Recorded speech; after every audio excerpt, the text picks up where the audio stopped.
in the digital age, in the 21st century, these product detail pages, the social media feeds, this is where the branding just has to happen. It's almost got to be the first place that the branding has to happen for a lot of audiences. Welcome to eCommerce Deep Dive, the show where we explore e-commerce business strategy and the future of shopping online. Your host is John Ghiorso, founder and CEO of Orca Pacific, a full-service agency dedicated to growing brands on Amazon. Every week, John talks shop with the biggest players in retail and e-commerce. For today's episode, John is joined by Rob Gonzalez, the co-founder and chief marketing officer at Salsify. He and John discuss how a multi-channel content strategy engages consumers wherever they come across your brands and products, and how to avoid the pitfalls of playing digital catch-up. Thanks for listening. Enjoy the show. All right, Rob, thanks for being on. Thanks for having me, John. It would be great just to hear a little bit about yourself, your role at Salsify, and then maybe for those that don't know, just kind of the elevator pitch on Salsify, and then we can jump into some interesting topics we have here. Yeah, well, my name is Rob Gonzalez. I am the co-founder and chief marketing officer of Salsify. I've been in e-commerce about 20 years. Salsify, we founded about 8.5 years ago with a mission to help brand manufacturers win on the digital shelf.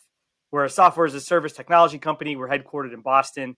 We work with a lot of the great iconic brands in the world, the L'Oreal's and Mars's and 3M's and Bosch's and whatnot.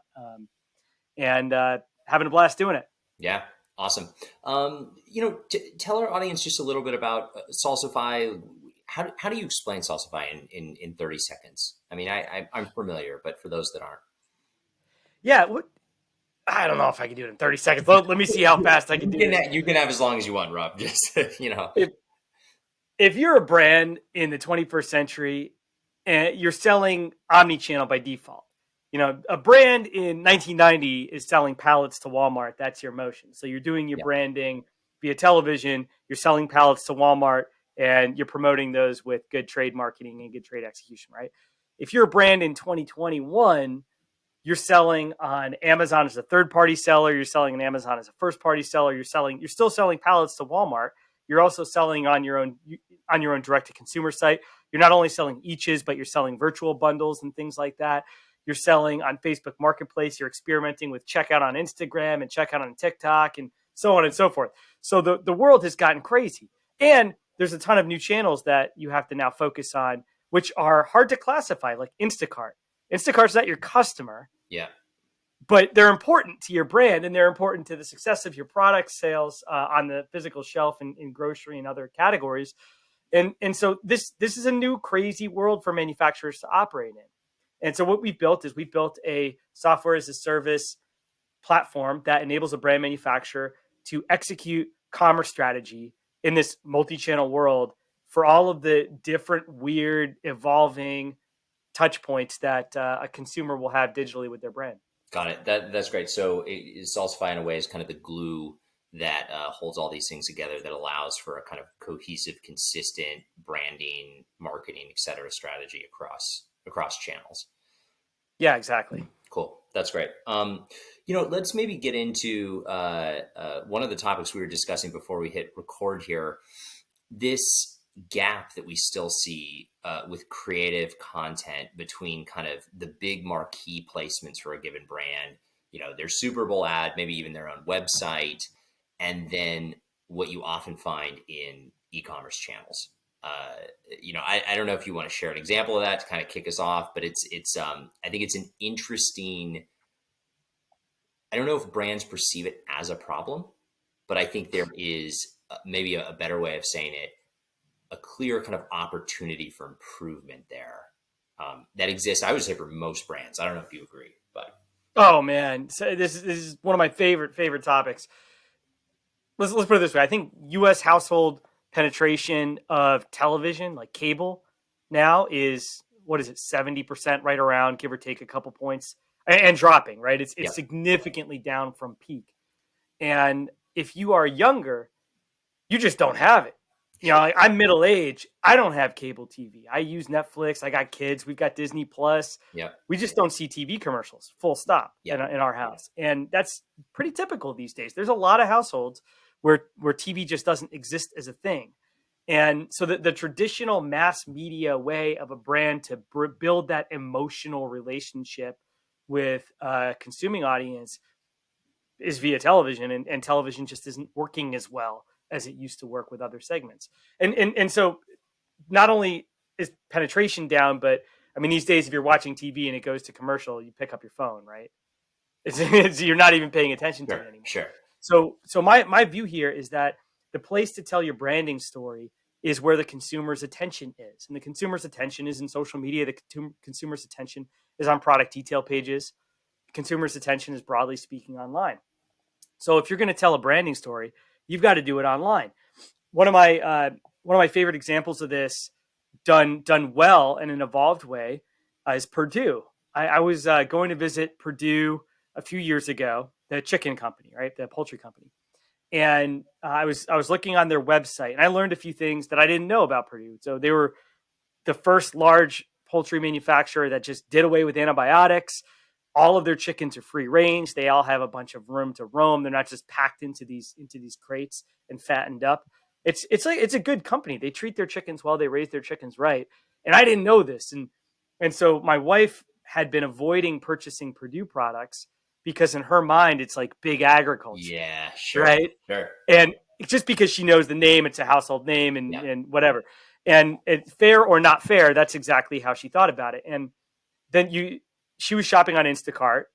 You go to Instacart, you look at a Purdue product on Instacart, and it didn't say any of that stuff. All it said was, 6 drumsticks, right? Yeah. And so I tell this story down there, and they went back, and now you go to Instacart and you look at Purdue products, and they all say they lead with no antibiotics, they lead with cage-free. All of that stuff is on there, right? It's in the product title, it's on the physical packaging, it's in the image gallery, and so they're telling their story in a way that will resonate with consumers. They're not just selling drumsticks; they're selling who Purdue is and what Purdue stands for.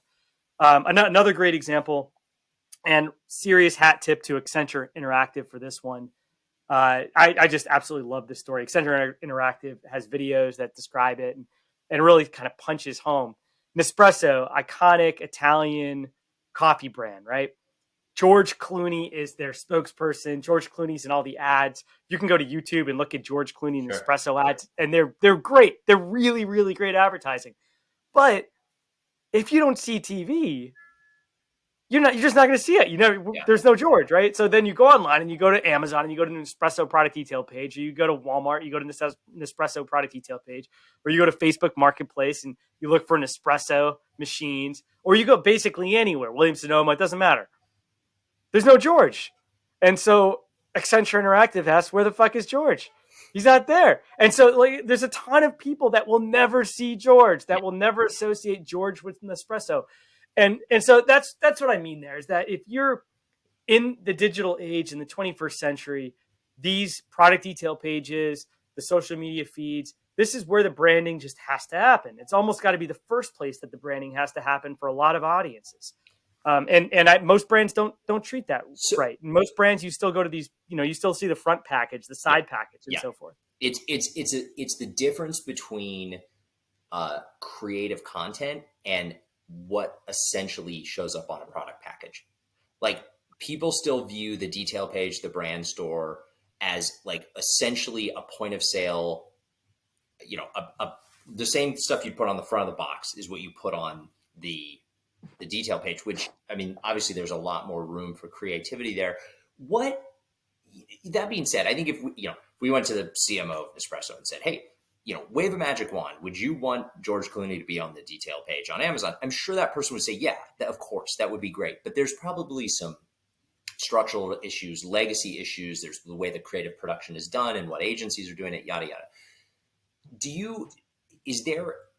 What is the reason behind that? Is it just a lack of understanding, or do you think there's real kind of structural issues that are preventing brands from kind of, realizing these channels to their fullest potential?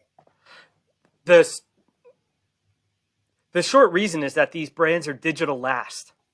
They do their whole business. Yeah. And then at the end, there's a digital team in a corner somewhere that uploads images for Amazon. I mean, that's why it happens. Yeah. When they're doing the shoot with George, They don't have a photographer there that's thinking about, all right, what are the shots of this shoot that I'm going to make e-commerce ready? Yeah. What are the extra angles? So when they've got the whole thing set up, they're not thinking about that. Yeah. And by the time it gets to post, and by the time that you're uploading the images to the e-commerce image gallery, no one's thinking about that. So that's one issue. The other issue is a lot of these companies, the production is done, as you said, by agencies, and they're not pulling the raw material from the production back into their digital asset management system.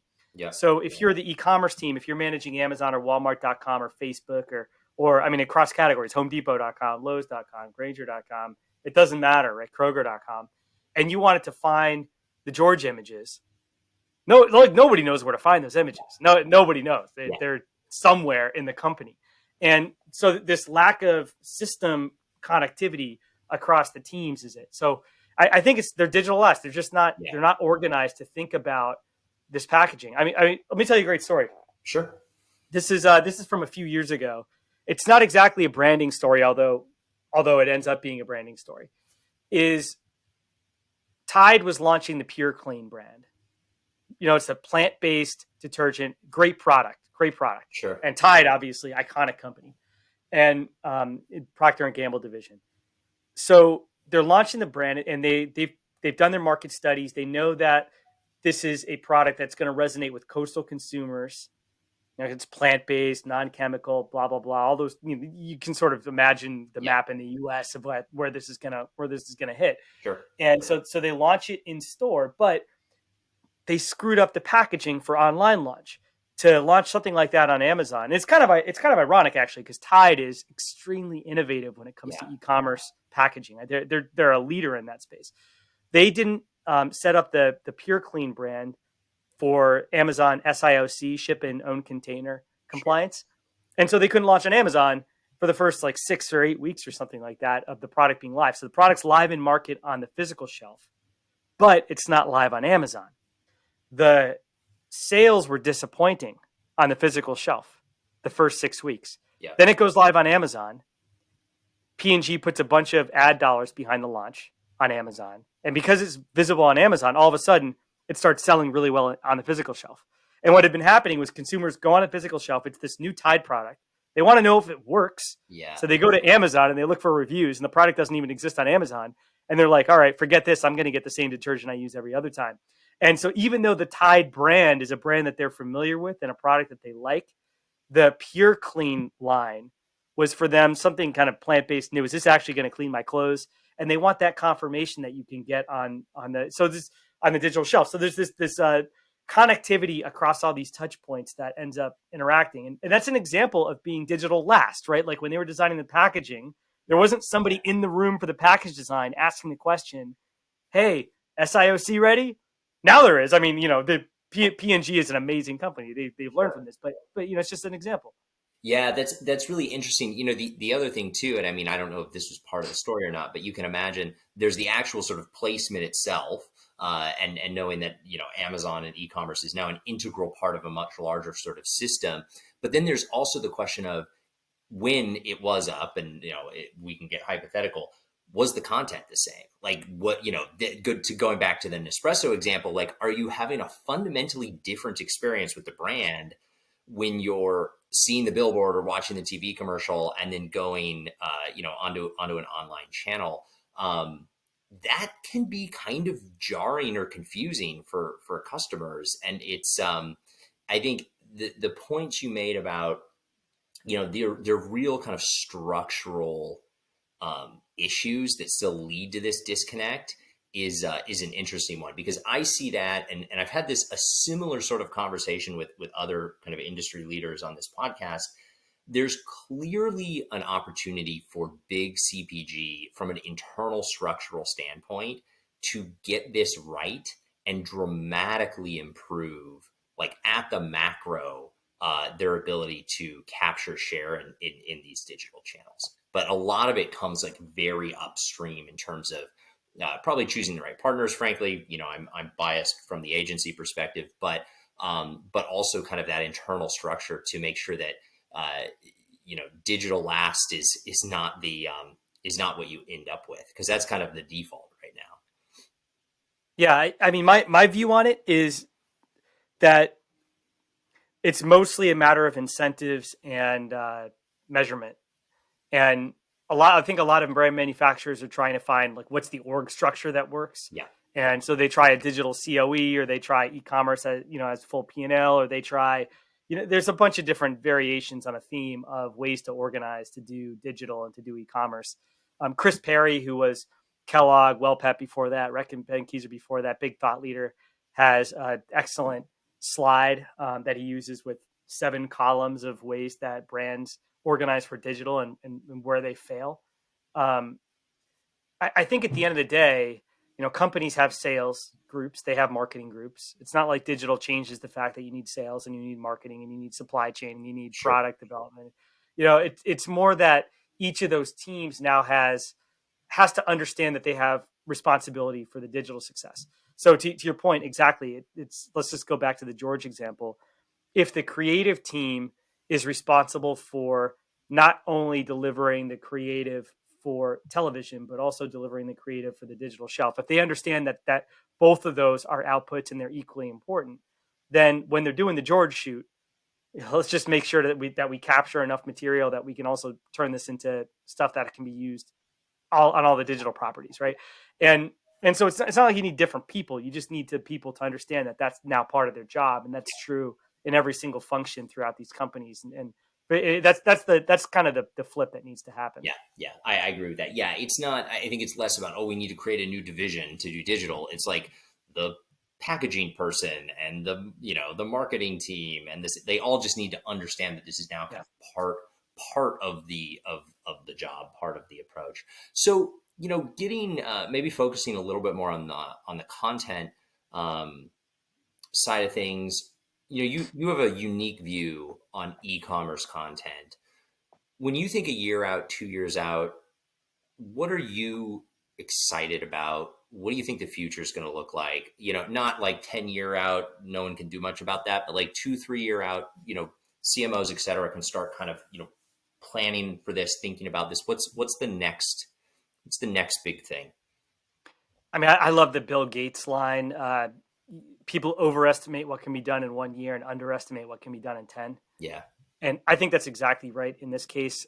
If I look out 2 years, honestly, treating the digital product detail pages as the most important branding pages is the thing that these companies will get right. You're starting to see big brands creating. I mean, think about it this way: how many people are going to see your Amazon product detail page versus your homepage, on brand.com, Sure. versus they're going to see a regional television? I mean, Amazon product detail pages are going to way trump as far as traffic a lot of those things. Yeah. So some brands are getting this, and you're starting to see the product detail pages across major digital storefronts really improve. You're starting to see more video. You're starting to see more user-generated content, lifestyle shots. You're starting to see more words that sell a brand promise as opposed to functional descriptions of the product, and so on and so forth.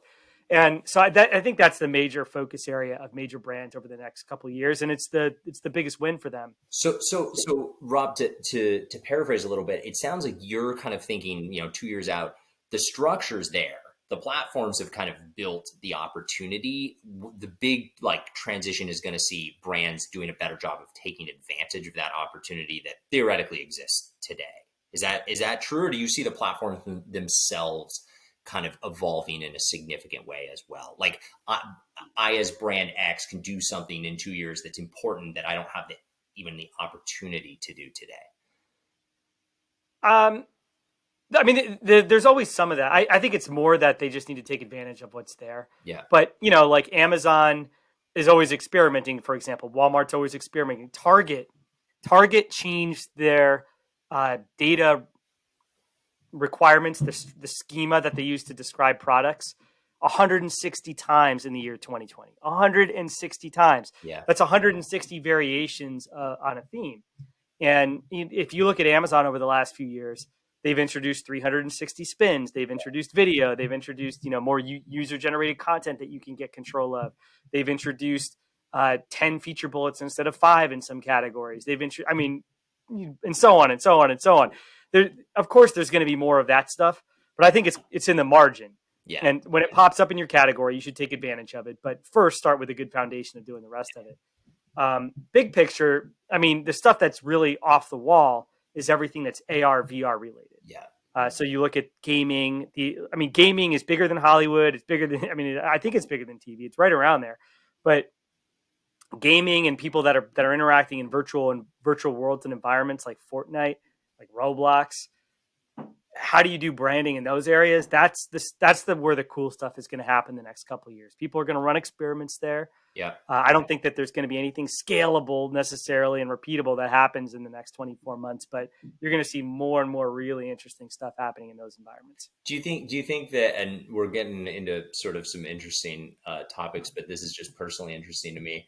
Do you think that gaming ever becomes a real kind of scaled place to do, product focused, we can call it advertising, call it marketing, call it content, whatever term we ultimately use there, to capture consumer attention to ultimately, get them to buy stuff, right? Like, does that ever become a real opportunity for brands beyond a cool, expo you do at CES kind of experimental thing? Yeah, absolutely, yes. In some categories, you're seeing it already. In fashion, you're seeing virtual fashion shows. You're seeing a few of the characters in Fortnite creating their own skins in fashion. They're starting to see collaborations with beauty manufacturers, beauty brands, getting potential beauty makeup kits in these things. There's a guy, Mark Powers, who's co-founded a thing called Live Commerce, which is partnering with brands to help express their product branding through these virtual environments in these ways. So it's already happening, and it's just a matter of how much it's capable of having. So like Amazon can have, close to 1 billion products, and you can run advertising and experiments on all 1 billion of them, right? And so there's a scalability to that model that's really interesting. For a virtual environment, the question is, well, how many beverages can you actually promote in there? How many spots are there available? How scalable is this? How much can you personalize it on a per user basis? There's a 1 billion questions that are just hard to know the answers to. So so the answer, I think, is yes, for sure. There's great ways to do product and branding within these environments. How much and how big the audience is and all that, I think, are the big open questions. Yeah. That's interesting. I think that's going to be fascinating to watch. You wrote an article some time ago about, and I may not kind of summarize this right, but basically, talking about this kind of democratization of commerce, that, we've gone from this environment of 4 products on a shelf and you can only get 4. So it just is by default the 4 biggest brands, to, limitless shelf. And that there's kind of, that's created a different relationship that brands have to their customer, where you now need to have a level of kind of love for a product, because there's so many choices. Can you just expand on that a little bit, or kind of tell our audience how you think about that? Yeah, if you'll permit me to start with a story, it's Please. one of my favorite stories. The year is 1984, and Ben & Jerry's ice cream brand was coming up. They had gotten regional distribution in the Northeast. They're from Vermont, and they were starting to try to sign national distribution deals with national grocery chains. Pillsbury owned, at that time, the number 1 ice cream brand in America, Haagen-Dazs. And Pillsbury went to the grocers and said, hey, look, you guys carry these Ben & Jerry's hippies, and you could say goodbye to doing business with Pillsbury. And Ben & Jerry's, when they were talking to their buyers at these grocers, the buyers would say, look, we'd love to carry you guys, great product, but we can't do without Pillsbury's products. We need Pillsbury's products. People come to the store for Pillsbury's products lines. Sorry, guys. And so what Ben & Jerry's did was they went down to Pillsbury's headquarters and they picketed it. They had signs that said, what's the doughboy afraid of? They gave away bumper stickers. What's the doughboy afraid of? The national media covered the story because it's a great story. Yeah. And Pillsbury eventually was embarrassed to backing off. And that's what allowed Ben & Jerry's to get distribution nationally. And the reason that story is interesting isn't because Ben & Jerry's won.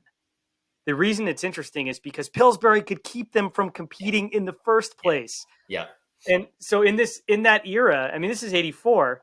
In that era, I kind of place it in as 1945 to 2008. I call it the era of the mass market. Scale distribution was your major advantage. So you built a good enough product, and you get on the shelf and you own shelf space, and you basically lock out competition. I mean, how many other options are there on a physical shelf to your product? 3 other options. Yeah. It's like, how many shampoos are there? 6 shampoos. It's not like you're competing against that many. So you basically, through distribution, by being a scaled manufacturer, you can have large market share and high margin, and it's impossible for people to compete with you. On the digital shelf, there's no barrier to entry. You can be just some dude in a basement in Ohio and start listing products. Sure. There's no way to lock you out. There's no way. And so instead of just competing with the 2 or 3 other manufacturers that are big enough to get on the shelf, on the physical shelf, instead, you're now competing with every other product in the category. You're going from competing against products to competing against the whole category. And that's really challenging for these companies. And so my view here is I subscribe to the 1,000 True Fans model. There's a great classic internet article, 1,000 True Fans, which is that on the internet, when choice is infinite, it's no longer good enough to be good enough. You have to be great for smaller sets of people. One of my favorite examples here, there's a bag company called Peak Design. They make bags primarily for photographers. So if you carry around a lot of photo equipment, then Peak Design's bags, backpacks, travel bags, whatnot, they're the best bag money can buy. They're more expensive, but it's higher margin for Peak Design. Peak Design is not trying to compete with Samsonite on the mass market. They're not going to sell tens of millions of bags globally or anything like that. That's not who they are. But they've got an amazing high margin product for a small audience. And there's a lot of those examples that are out there. And so what you end up with on the digital shelf is you end up with category fragmentation. Nearly every single category, if you look at market share of the leading products offline and you compare it to market share of the leading products online, the online market share is less, in some cases substantially less. Folgers is something like, I forget the exact number, somewhere on the order of 25 points of share in store and 6-7 points of share online. I mean, it's a dramatic drop and dramatic fragmentation, and it's simply because the consumer has more choice, and when the consumer has more choice, they're going to niche down to whatever the perfect choice is for them. Yeah, I could not agree more. Hey there, I'm Dave Zimmerman with Orca Pacific. I hope you're enjoying the show. I wanted to let you know this episode is brought to you by Orca Pacific, a Mighty Hive company. We're a full-service agency exclusively focused on Amazon with capabilities for everything a brand needs to succeed on the platform. From advertising strategy, content development and SEO, to merchandising and marketing. If it relates to driving and converting demand on the platform, our dedicated teams are leaders in this space. Our robust suite of services includes expertise on the back end as well, from operational support, demand forecasting and planning, to the right fulfillment options, and higher level strategies like long-term planning, channel management, and access to beta programs. To learn more, visit our website at www.orcapac.com. That's ORCAPAC.com. And a business development manager will get you up to speed on how we can accelerate your Amazon business. Now, back to the show. What do the legacy brands do about that? What does Folgers do about that? Does Folgers just say, what, we're only ever going to have 7%. We need to come up with more niche, separate product lines, separate brands to appeal to different niches. And when those add up, it'll add up to 25 and we'll kind of keep our same share online? Or do they attempt to create a situation where they artificially drive demand, advertising, whatever, to kind of replicate online what they were able to do at brick and mortar? I think that some products are universally appealing in some ways. So like Apple iPhones, for example, have kind of a universal appeal. They're obviously better than other phones in the category. They can command, they're over 50% market share of smartphones in the US. So one way to do it is you can just be obviously better than everything else, right? And it's hard to be obviously better than everything else in every category, but there are some categories like that where you can just be head and shoulders better. So that's one way. It's just sheer product excellence. Another way to do it is through line extensions. So rather than having one line that is that's good enough for everyone, might be a great product, but it's like, really great for some people, maybe not as good for other people. I mean, if you're trying to service a market in like the US, 300 some odd million people, there's no way to build a product that's perfect for all 300 some odd million people, right? So you do like what Procter and Gamble is doing with Tide. Tide's the pure clean example. It's just really, really good product design and development. It's extending the Tide brand to pure clean, and with pure clean competing with seventh generation and others that are in that space. So I think that's another way to do it that can help target sections of the consumer base more specifically, and still help you maintain overall share of the overall brand. My guess though is that if you were going to start a house of brands in the 21st century, it would look more like Thrasio than it does like Procter and Gamble. And Thrasio's model, they've raised over $1 billion in capital, and what they're doing is they're going out there and they're buying $1 million revenue brands on Amazon, and they're running an Amazon playbook and they're 10xing the revenue. But they're never going to be $1 billion brands. They're going to be 10 million, 20 million, $50 million brands. But the growth from 1 to 50 is really, really, really substantial return on capital. And if you can do that 4,000 times, and so that's what they're doing. And part of the model as well is that if it works, maybe out of 1,000 or 2,000 brands, one of them becomes Anchor. Anchor is a digitally native brand launched on Amazon. It's $11 billion brand today. And so, I think it looks a little bit more like that. And the big challenge for the big companies is which way do you turn? Do you go for product excellence to try to defend? Do you go line extension to try to defend share? Do you let 1,000 flowers bloom? I mean, it's a hard decision. Yeah, that's super interesting. And I mean, with the Thrasio example, in some way they're letting the free market just kind of pick winners and losers. Because if you've gotten up to a $2 or $3 million revenue, you're at least doing something right. As you found those 1,000 fans at that point, right? As a consumer product company, there's probably 10 other dead bodies that you don't see of other companies that tried to do similar things and failed. So you're kind of allowing the free market to do what it does, pick winners and losers, and then picking those winners and trying to kind of, amplify them, accelerate them from there. It's an interesting model.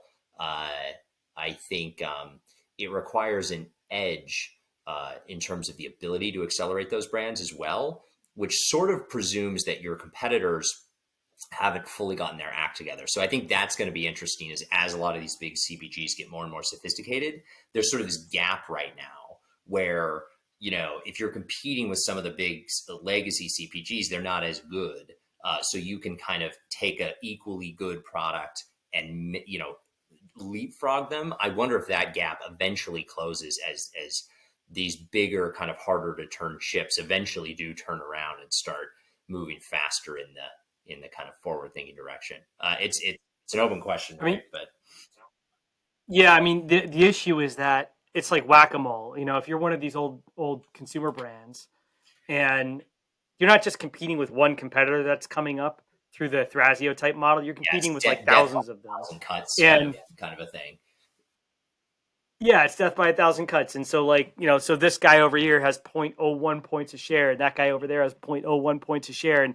But you multiply it by 1,000, and it's like, God, they've in aggregate one share. That's kind of what happens. And I think that what's going to be really tough for these companies is, as a percentage of top line revenue, their basic R&D functions are much lower now than they were 25 years ago.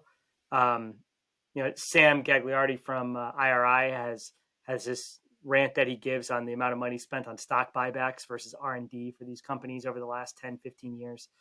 And the way that those companies are fundamentally organized is, when they launch a brand, it's a big deal. They're built to launch a brand. Getting on the physical shelf is really, really hard. It's a big risk for a large retailer, a Walmart, a Kroger, a Home Depot, to make space for your new product.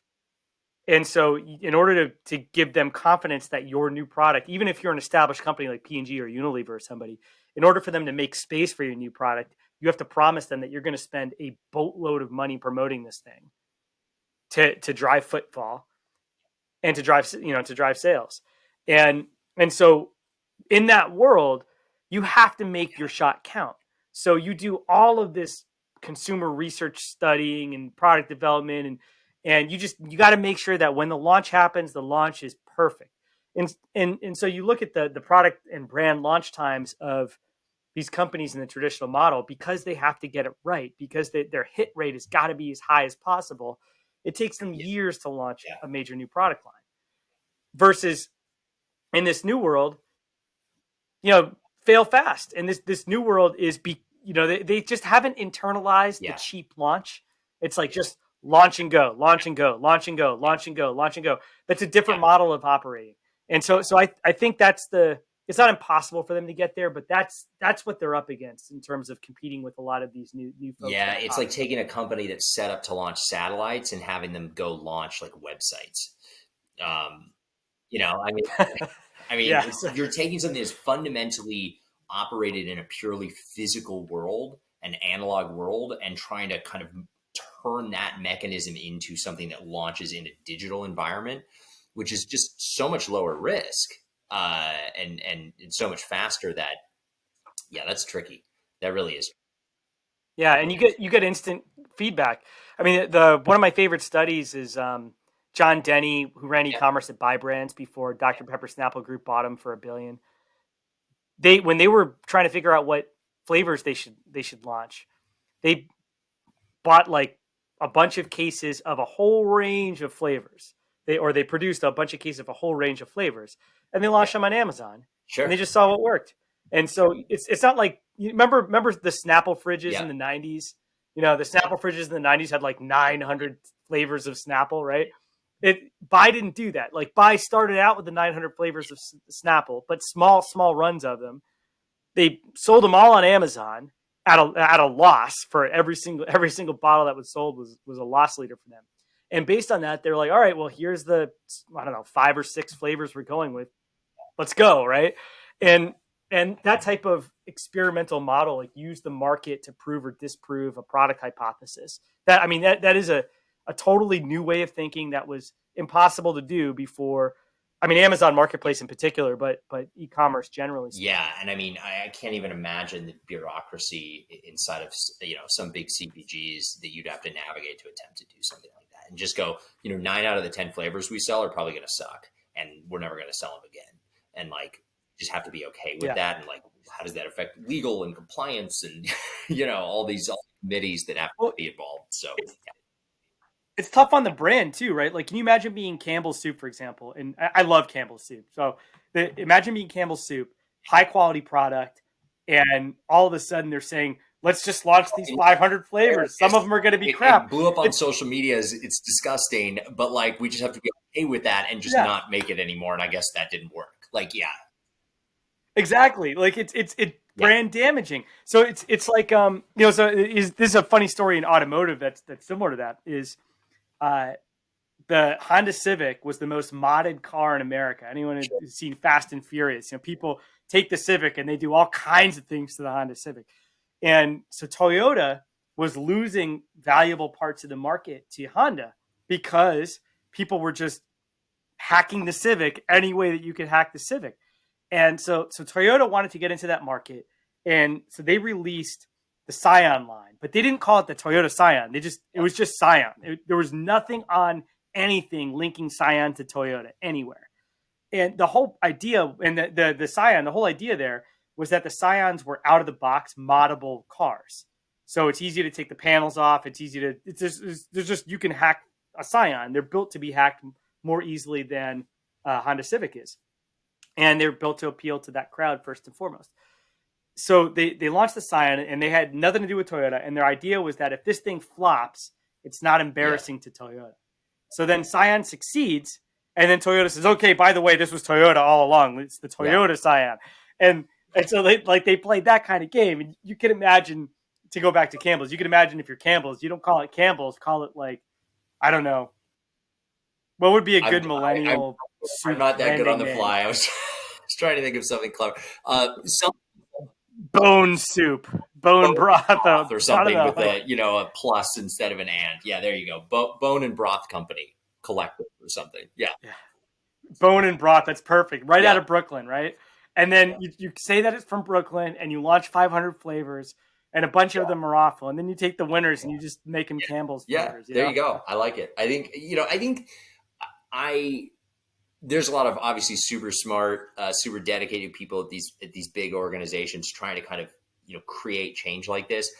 I actually when we talk about kind of that big macro, where's the market going? I do think a lot of these big CPGs they're going to figure this out, right? Like they're going to come up with some of these models. I see a lot more creativity over the last few years coming out of them. It's very inconsistent if you look at the industry overall, but I think we're going to start seeing more stuff like that. It's going to be fun to watch and maybe participate in to some degree. So, um, Yeah, I hey, agree. Rob, I want to be respectful of your time. This has been great. I mean, I know we could do this for another hour, but uh, just as we wrap up here, any kind of takeaways for our audience, and then how do people get in touch with you if you want that to happen, or how do they find out more about Salsify and what you're up to? Yeah, well, I would say as a parting thought here, we've got a podcast community at the Digital Shelf Institute. Podcast is Yeah, called Unpacking the I'm a Digital fan. Shelf, and it's mostly interviews with brand manufacturing executives. So folks like from Coca-Cola or Evenflo or Bosch or Constellation Brands or and so on and so forth. And we're just going over these topics. We're just talking about how are you guys making this work today? Where are you in the middle of this? And I mean, John, to your point, all these companies are figuring it out. They're all creative. They're staffed by very, very smart people. It's not like they're not seeing this stuff, and it's not like they're not trying. And so, it's a great place where we try to work out together where people are at and what to do next. So I would Yeah. just say as a final thought, Yeah, check it out. absolutely. I think that's a great takeaway. I listen. I don't know if I listen to every episode, but I do as much as I can. So I would highly recommend your show as well. Well, hey, thanks so much for being on. We appreciate it, and I'm sure I'll talk to you soon.